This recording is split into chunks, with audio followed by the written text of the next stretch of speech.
Hello ঠাকুরগাঁওবাসী, আমরা কুড়েঘর আসছি ঠাকুরগাঁওয়ে আপনাদেরকে গান শোনাতে। ঠাকুরগাঁও পলিটেকনিক ইনস্টিটিউটের 20 বছর পূর্তি উপলক্ষে এই কুরবানি ঈদের তৃতীয় দিন টিপিআই মাঠে আমরা সবাই মিলে একসাথে গাইব। সো দেখা হবে, গান হবে। এই ঠাকুরগাঁওয়ে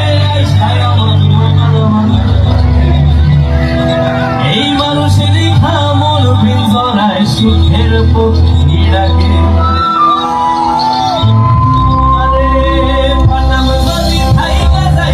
এই মানুষের ভিড়ে গানে গানে কাটায় দিতাম আমার জীবনের টানে।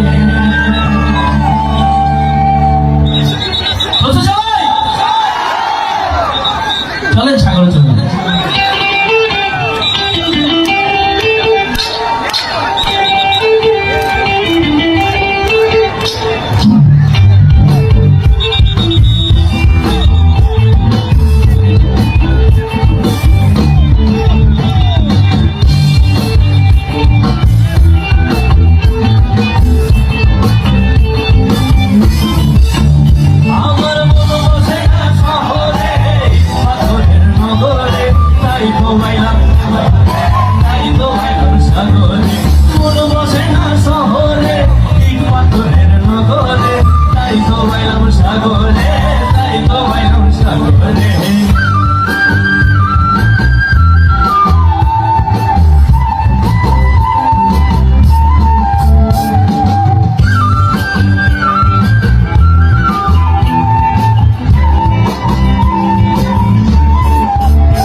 এই রূপে